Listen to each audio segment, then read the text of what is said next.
I'm just going to go through kind of our agenda for today and talk about what this session will look like. So very quickly, I'm going to go through our speakers. We have 3 wonderful speakers today, and then they're going to give about 10-minute presentations. And while they're speaking, everyone is welcome to put questions in the chat, and we'll have a couple of minutes after presentations to go through questions. And then also, if you would like, towards the very end, if it's easier to just go off mic or unmute yourself, you can do that and ask your question there. There will be plenty of opportunity for questions, so don't be shy. Feel free to put them in the chat, and then you'll have an opportunity to unmute as well. And then at the very end, I'll go through a quick Thrive presentation and just give some information about kind of Thrive's resources and what's available for you all through Thrive. So I'm really excited to announce our speakers for today. So Susan Austin is going to be our first speaker. She's the director of the consulting team for the Stanford Graduate School of Business, and she's going to talk about the Stanford ACT program. And then we have Sally Aldridge, who's the executive director for the Harvard Business School Association of Northern California Community Partners. And then lastly, we have Ellen Howdy, director of PenPac Bay Area. I'm really excited to get going, so I'm going to allow Susan to take it away, and we'll get into the first presentation. Great, thank you. I'm going to share my screen, and hopefully you all can see the slide. Can I get a yes? Can you see my slides? Yes. Perfect, great. Okay, well, thank you so much. I appreciate the chance to be here with you all. Since 1987, the Stanford Alumni Consulting Team has offered pro bono consulting to nonprofits, primarily in the Bay Area, through a network of Stanford GSB alumni. So our mission is to strengthen social benefit organizations using the expertise and passion of our alumni. We're a program of the business school, and although we focus on the Bay Area, we recently have decided to make exceptions for nonprofits who are in our racial equity area of focus, which I'll address later. So ACT volunteers are all GSB alumni who are in various stages of their careers with expertise in strategy, management, finance, marketing, technology, and much more. So they're really savvy about how organizations function, including the challenges of planning, decision-making, and implementing change. We offer 2 types of consulting projects based on complexity. One we call Fast Track, which are smaller and less complex, and the project usually takes 2 to 3 months with using 2 or 3 volunteers. Our full team projects are larger and the scope is more complex, and so the task usually takes longer, about 6 months, and the team is larger, including 5 to 8 volunteers. At the end of the deck, which I won't be getting to today, are examples of different kinds of projects that we have done. So you can take a look there at your own leisure. All of our projects are strategic in nature. So for instance, in the marketing space, we might do a positioning or pricing or a marketing plan, but we won't execute on it. We won't do any of the implementation. So we create implementation plans typically for the nonprofit, but we do not do that work ourselves. So you can see some of the common types of projects that we do here. As I mentioned, we now have a racial equity area focus in 2020 in concert with the Graduate School of Business pledge that was to take action driving change in dismantling systemic racism. ACT took on the challenge to do 50 projects by the end of 2025 with organizations that focus on advancing racial equity. So we're well on our way. to meeting that target. And in addition to having that target, we have a goal of recruiting more alumni of color to be volunteers, and also to doing trainings and having other professional development opportunities for our alumni, which will help them be as successful as possible in this space. So in addition to this focus on racial equity, we address, other pressing issues of the day, like, wealth inequality, climate change, public health crises. We also work with nonprofits that are, kind of the pillars of our community in arts and culture, in education, government, public services. So we do also, in addition to working with nonprofits, we work with governmental entities. The nonprofits we work with range in size from very small organizations with just a few staff members to large organizations with multi-million-dollar budgets. We have a few criteria for nonprofits that work with ACT. One is that they must be a 501c3 or in the public sector. Another is that there needs to be a full-time executive director, which would suggest that there's a key decision maker that will be able to address the recommendations that a team brings forward. The annual budget should be a minimum of $250,000, and that also kind of is a signal that suggests the nonprofit is of a size to be able to implement recommendations that a team would develop. And we're also looking for internal stability with also a consistent point of contact for the team. So we work in 2 project cycles a year. We do anywhere from 12 to 16 projects in a cycle.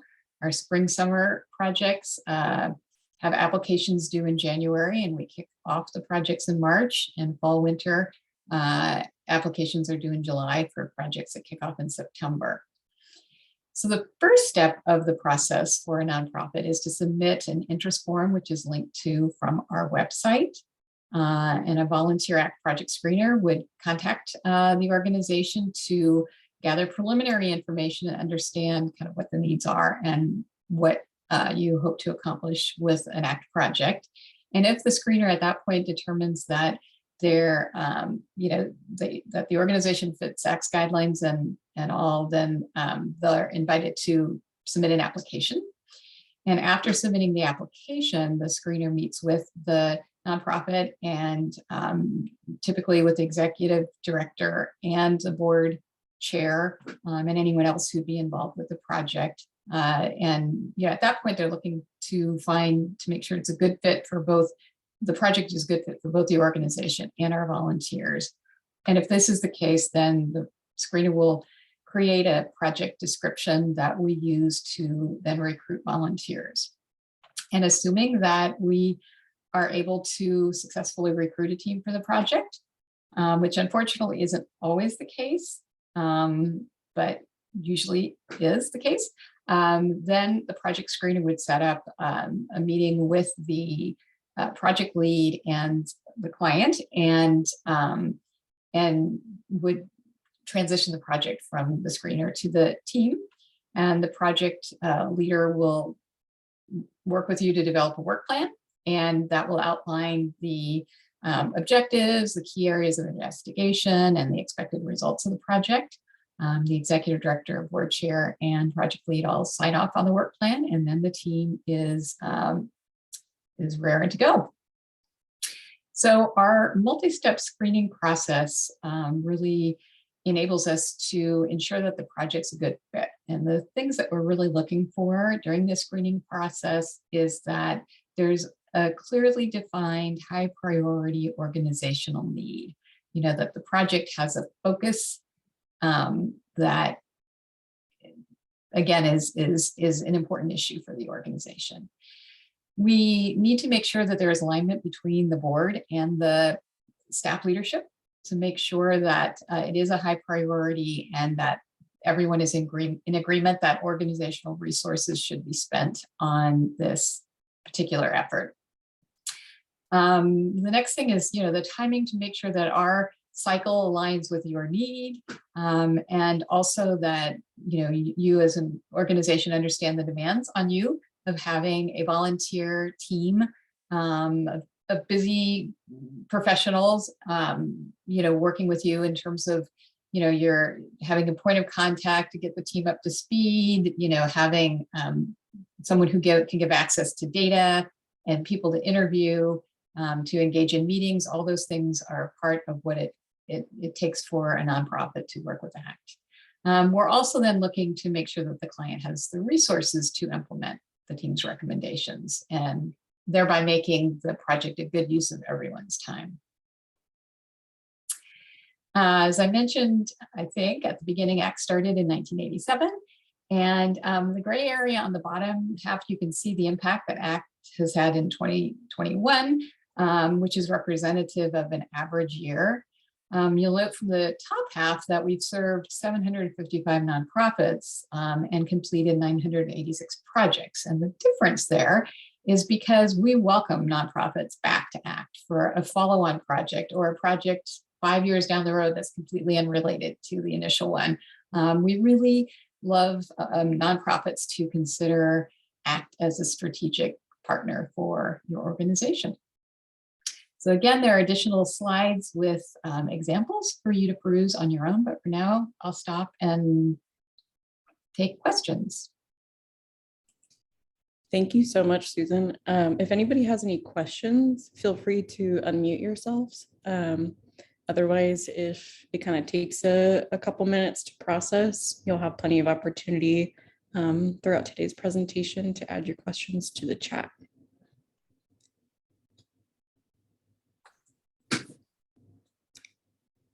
All right, if there are no questions at this time, I'll let Sally take it away.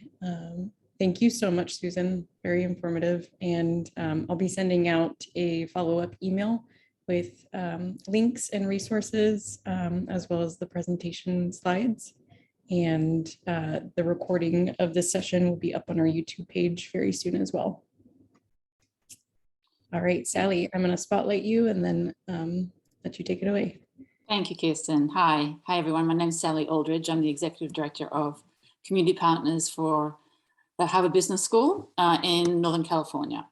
And we have very similar to the Stanford program that Susan runs, a little bit of a difference in the sense that we are run by the Alumni Association here. So we are connected to the school in the sense they support us, and there are other community partners all over the country. So there's one in Boston and one in New York as well.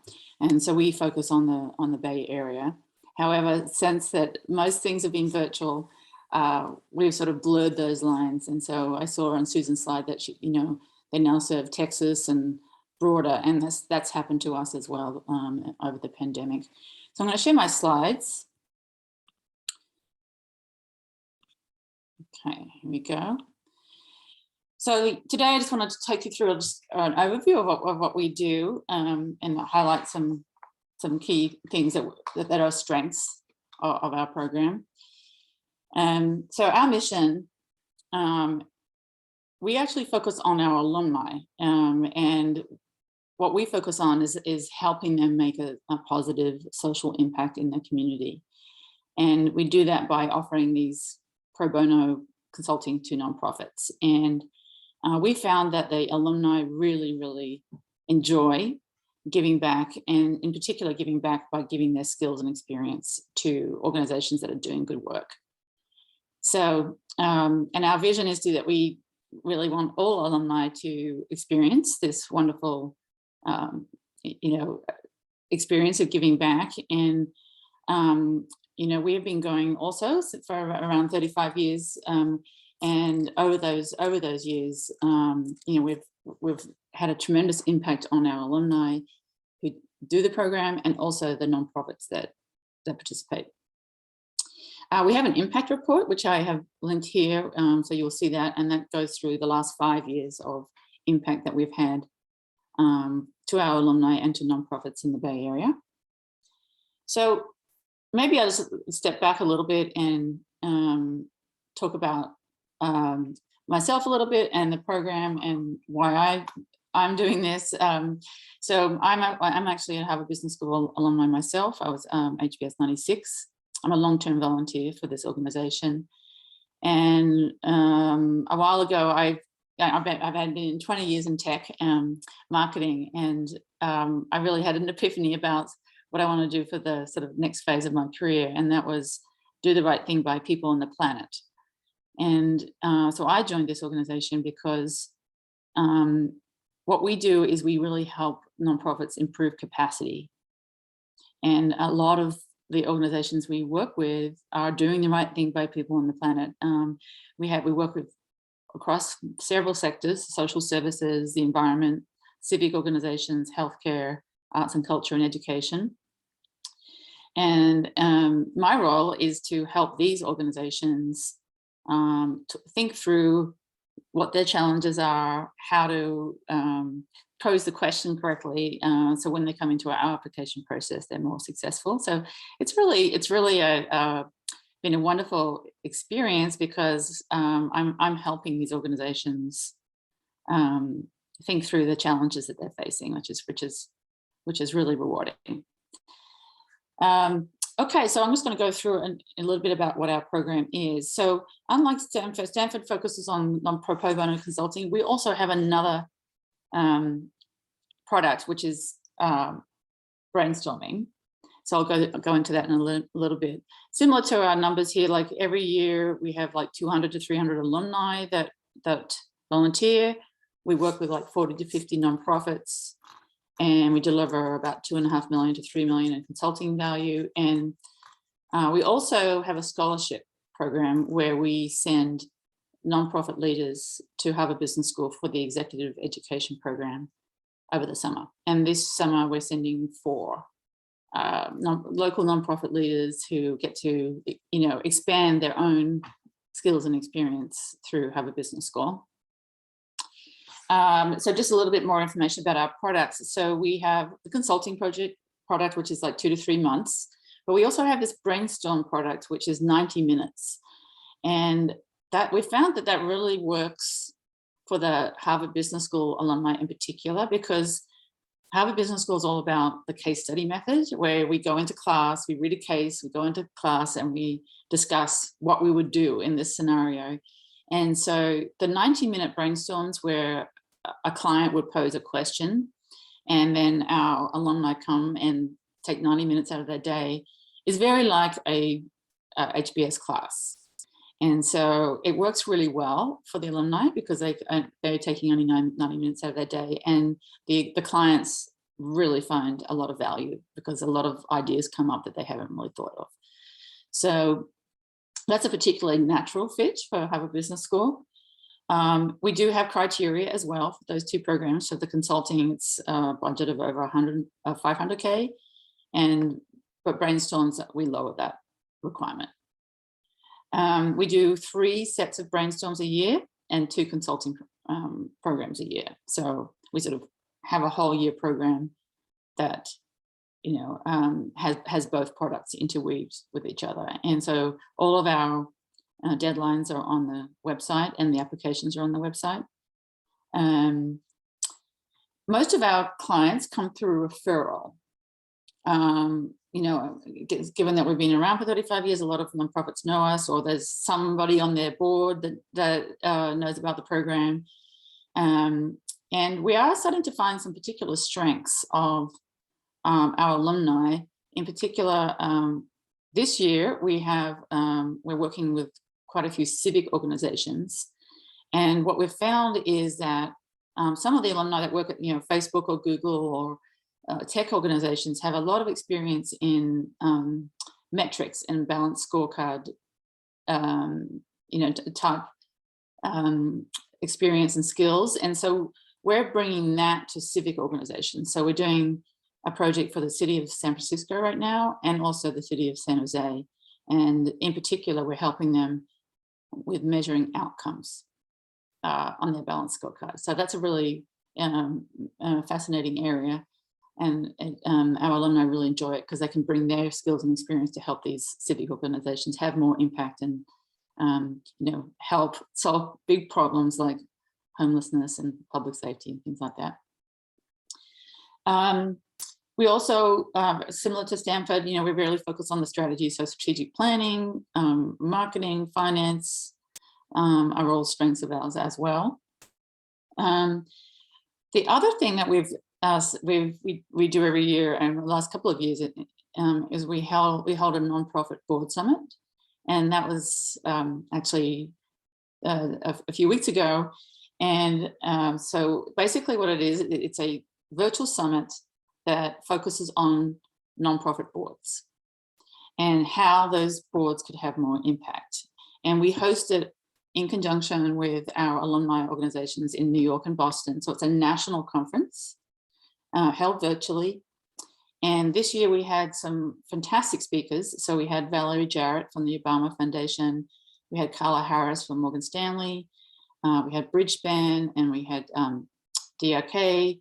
So, and some big foundations. And we covered many themes such as inclusion, impact, measurement, funding, and we also had a board matching service as well. And that's something we find is really helpful between our alumni and our nonprofits. Sometimes the nonprofits are looking for board members, and sometimes our alumni are looking for boards. So we can kind of be this clearinghouse for our for those to match these people together. And what we find is that sometimes with our in-depth consulting, if it's over 2 to 3 months, our alumni really get to know the organization, and vice versa. And that is a really effective way for people to find board seats through our programs. I don't have much else, so I'd like to just turn it over to questions if there are any. But one last thing here is that this is a sort of sample clients. These are some of our clients this year. We have, the Nature Conservancy, which is environment, the City of San Francisco, the 49ers Foundation, Social Services, City of San Jose. The Exploratorium is one of our original clients 35 years ago. They were our original client that started this whole thing. We did one in the fall for Fair Trade USA, which was more of a global kind of project. And then we also really try and, find organizations like Upward Scholars, and what they do is they, in the Latino community, they help Latino families fund education. And so we really try and find organizations that would really, benefit from our support, and and not necessarily the big brands. So we try and create a balance between big nonprofits and the smaller ones as well. So is there any questions?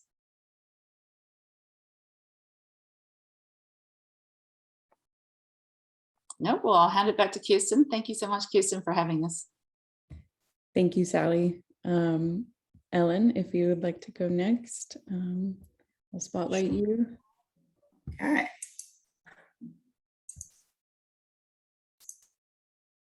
Hi, everyone. My name is Ellen Howdy, like Howdy, and I am here to introduce you to PennPAC, Bay Area. We are definitely the new kid on the block, particularly in the Bay Area, but very excited to get to know you a bit better. Let's see, why won't this let me forward? Hold on just a second, guys, sorry. There we go.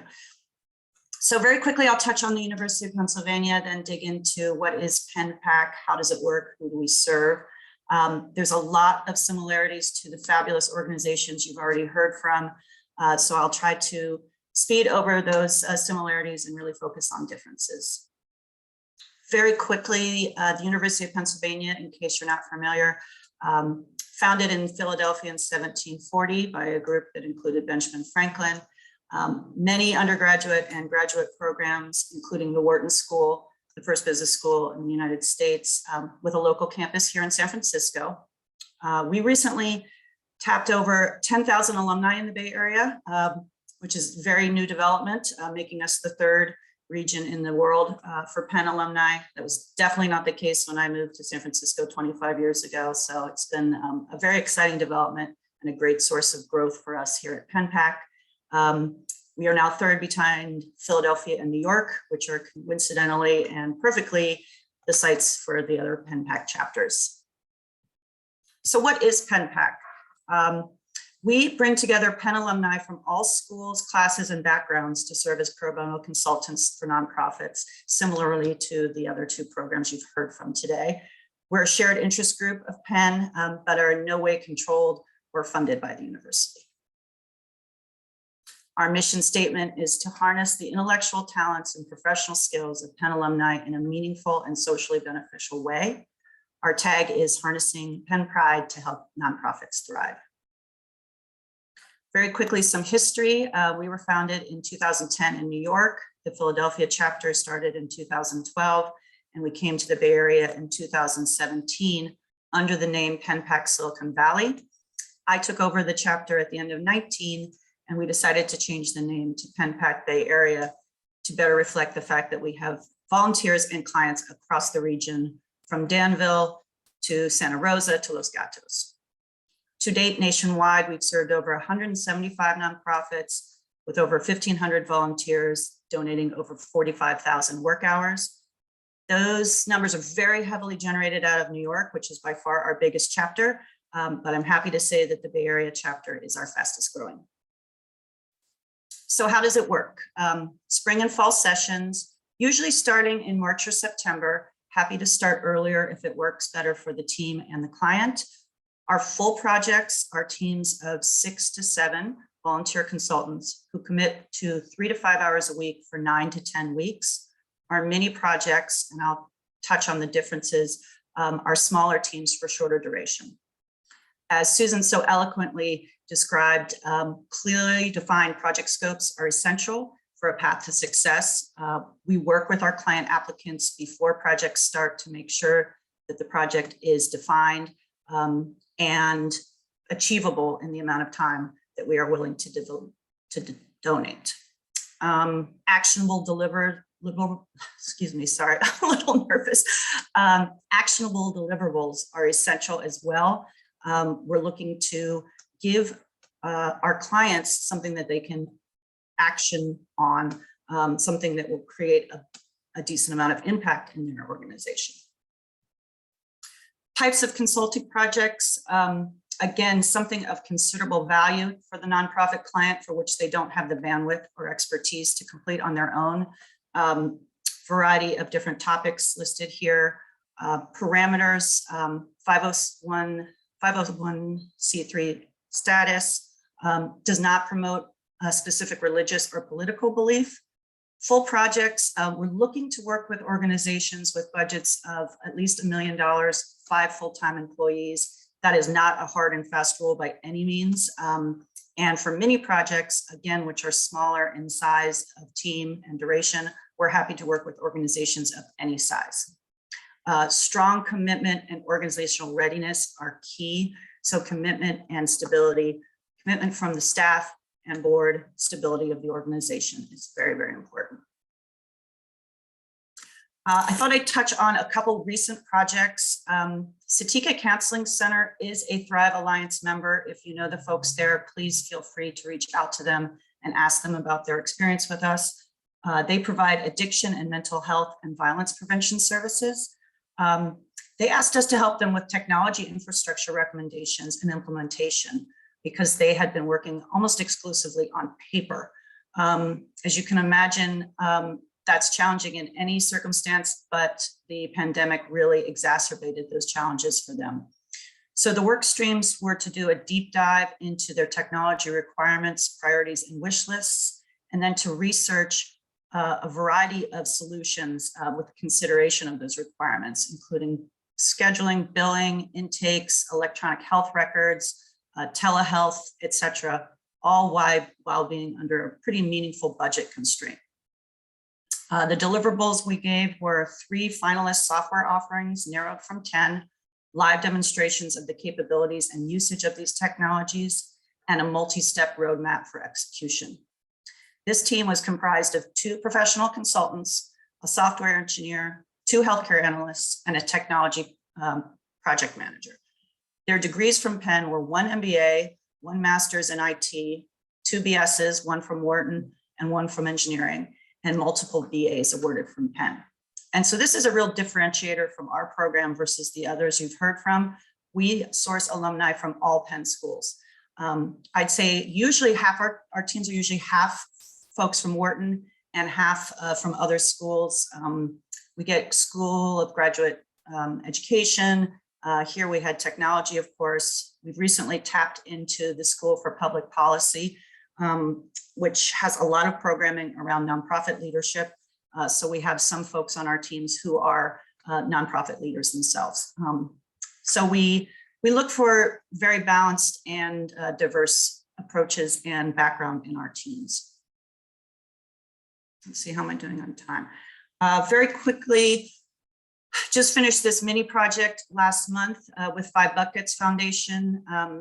They give financial literacy classes, free financial literacy classes for young adults and veterans. It was a mini project because they're exceptionally small and lean, just 1 full-time employee and a budget of about 100,000, but they're growing like crazy. And they asked us to give them a landscape analysis of the FinLit space of the Bay Area and to evaluate their marketing communications programs, or excuse me, policies.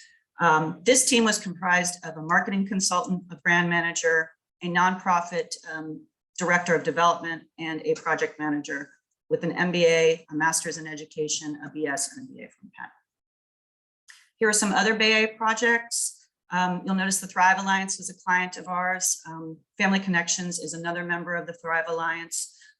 You'll also notice that there's a decent amount of both quantitative and qualitative projects. We're happy to take on either. The Thrive Alliance project was exceptionally quantitative, very, very data intensive, but we're also happy to take on more qualitative projects such as social media design and plans. If you know any of the staff at any of these organizations, very much encourage you to reach out to them and ask them about their experience with PennPAC. Some client feedback, some client feedback we received. We love the final product and are so grateful. Better than work we received from paid consultants, significant positive financial impact on our organization, etc. So if you're ready to apply, please find our application on the PennPAC website, Nonprofits Application Process, Bay Area, or feel free to connect with me on LinkedIn. My last name is spelled H-A-U-D-E. I don't know why it's not showing up in my little screen here, so I apologize for that. Projects decisions and project scoping will happen in July, staffing decisions in August, and projects start in September, run to November. We're taking applications until June 10th. Happy to answer any questions. Thank you so much, Ellen. Any questions? Otherwise, feel free to drop it in the chat.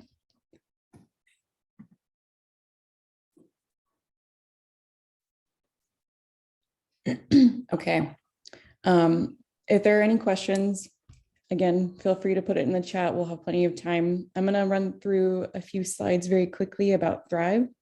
And then as folks are processing the presentations that you've heard today, I'll leave a few minutes towards the end if anything else comes up question-wise. But thank you again to all of our speakers. I'm going to share my screen and share a couple of slides. So the purpose of this brief presentation and kind of my goal for today is to provide some information about not just what Thrive does, but kind of what we offer for specifically the folks in this room who would be interested in, our other resources. So kind of Thrive's resources. These are sort of the pillars that we abide by in terms of our strategy and the theme of what we do. So we strengthen people, organizations, and communities. And we do this through our themes of policy and advocacy, cross-sector collaboration, and nonprofit capacity building. So within our policy and advocacy sort of theme, we do a lot of Thrive action groups. And these are generally monthly meetings surrounding specific themes or issues. We call them issue areas. So for example, generally monthly, we meet with the Children Education Action Group. And over the course of the pandemic, we have been conducting a peer learning series specifically under this issue area. And essentially what this looks like is a group of folks from ranging from after school providers to school district officials to just general nonprofit leadership. And just it sort of serves as an opportunity to get all of the right people in one space and to be able to sort of discuss and compartmentalize the challenges and wins throughout the pandemic and kind of create actionable next steps.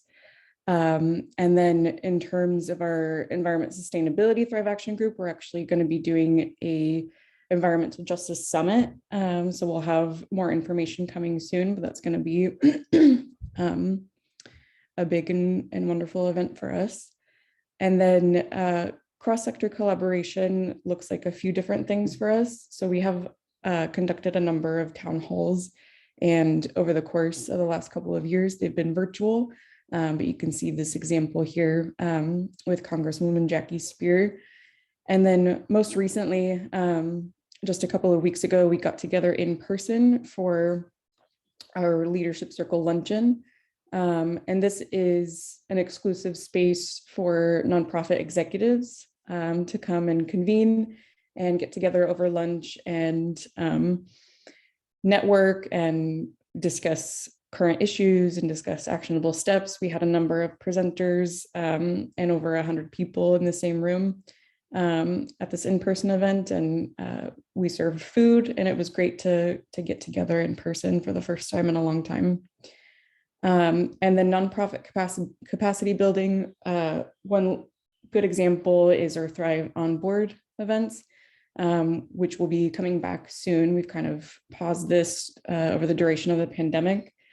And then recently also our Strategic Alliances Initiative is a project that we actually worked with PenPAC on. And this is sort of the data collection that PenPAC helped us with.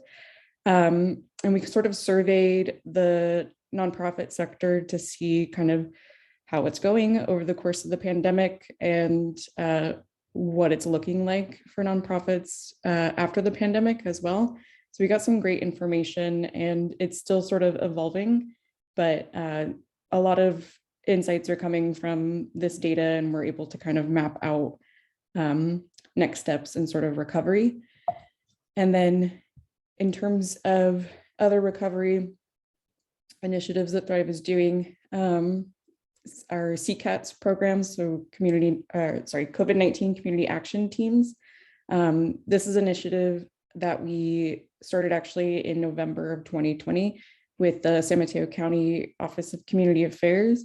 And essentially we are working with and sort of guiding a number of other nonprofit organizations who are doing COVID-19 specific outreach in the community and providing a space for them every month to get together and either share ideas, highlights, challenges, and just general discussion, or we sometimes also provide specific lessons and guidance and communications resources. And then also recently we announced our San Mateo County COAD, so Community Organizations Active in Disaster.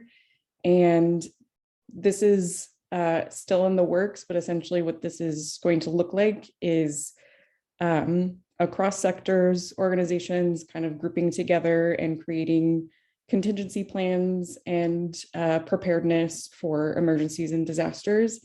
And so when disaster does ultimately strike, there isn't a duplication of efforts or missing pockets of needs. There kind of will be designated organizations doing specific things to avoid that. And then coming up actually tomorrow, we will be celebrating Mental Health Awareness Month.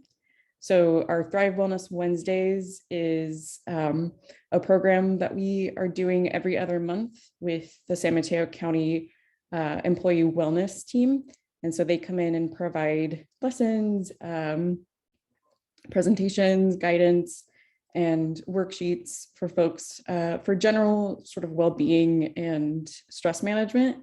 And this month we will be celebrating mental health awareness. And then also coming up is our voter education and outreach committee. So this month's meeting will look like sort of sharing the coordination of election outreach plans, kind of how that is going for the June primaries. And then we will have Sarah O'Brien and Hillary O'Connor, who are election specialists, come and share the voter outreach progress, which is designed to engage Asian American voters. So that's kind of what's coming up soon. And then just quickly, I want to go over our newsletters so you have an idea of what to expect from our communications, or if you're interested in joining our communications list, you can do so on our website. So weekly, we send out our Thrive Weekly newsletter, and this consists of community announcements as well as Thrive announcements, events coming up, and any other kind of nonprofit focused news. And this is free for Thrive members to advertise on. So if you have an event or an announcement that you would like to go on there and you're a Thrive member, you can add this to our newsletter and our webpage. That is pretty well trafficked for free. Otherwise, there is a small fee for non-members. And then our Thrive Star newsletter goes out a little bit less regularly, not every week, but it is a more sort of narrow focused newsletter on internal changes and updates and things that pertain more so to Thrive members. And then again, weekly, our job board newsletter is a place for specifically nonprofits to advertise any job openings that they might have. And this is especially helpful for nonprofits who sort of need to target specific audiences with their job openings, but don't know how. And this is again free for Thrive members, and there's a small fee for non-members. And then our policy and advocacy newsletter goes out monthly, and this is all things policy and advocacy related and everything that Thrive is working on. And then some of the other benefits that you can have access to as a Thrive member is general networking and collaboration opportunities, opportunities to promote what's important to you and your organization. Like I said, advertising your job openings and generally partnering for success and advocating for your cause. And then this is kind of a rundown of our membership benefits. I'll try not to overwhelm you with information. So some of these things I've already gone over. The Leadership Circle Luncheon was that event that I talked about. We met in person recently and this is exclusive to CEOs and executive directors of nonprofits. We have roundtable discussion events. We also provide complimentary benefits and member discounts for our Thrive members.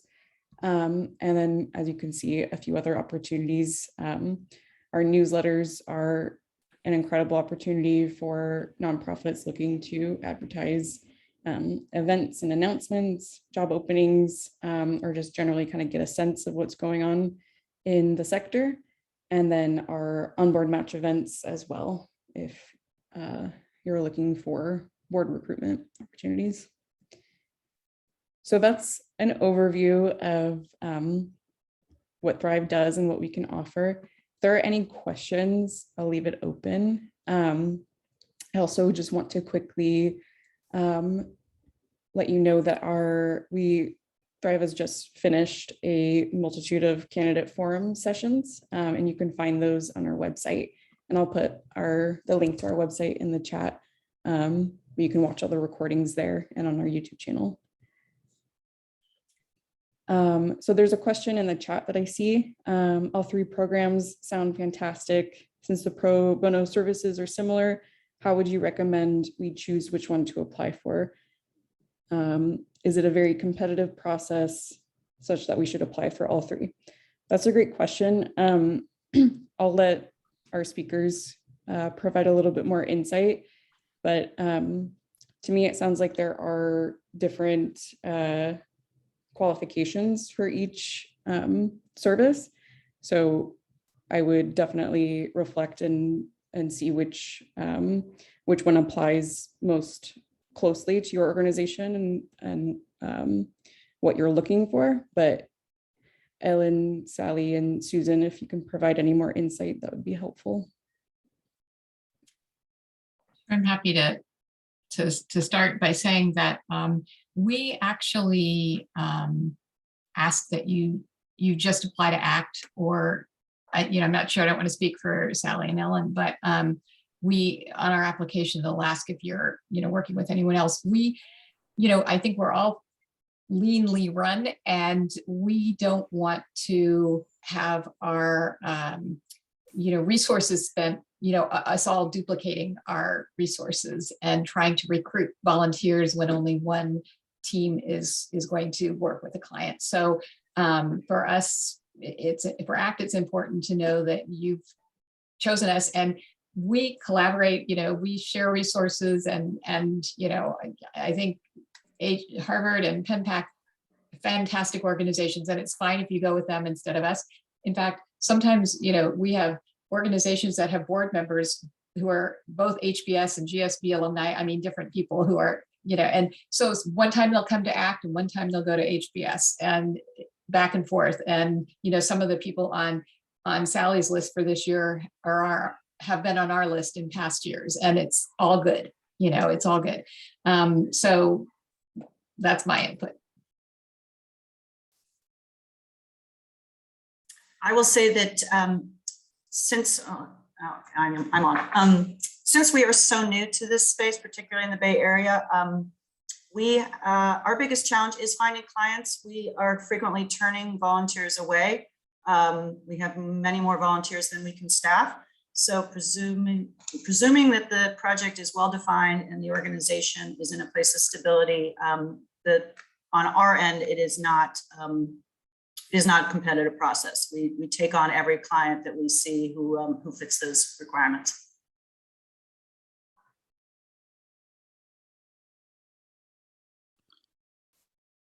And I'll just add that, yes, it is a competitive process, but it's more not really competitive as in like, okay, pitting nonprofits against each other. It's more that how well have you thought through your application? That's really what it comes down to. And I think that's what we want to help you with. So that when you put your application in, it is successful. So I think it's not competitive as in like this nonprofit's better than the other, because that's not what our organization or any other organization is about. We're about helping as many nonprofits as we can and building capacity for as many nonprofits as we can. It's more about, have you thought through the problem you're facing, and all the things that Susan outlined about, alignment with the board and things like that. So we'd like to help you be successful. Thank you. Jill, I hope that answered your question. And if there are any other questions, feel free to unmute yourselves or drop it in the chat. Otherwise, I am happy to give you back a few minutes of your time.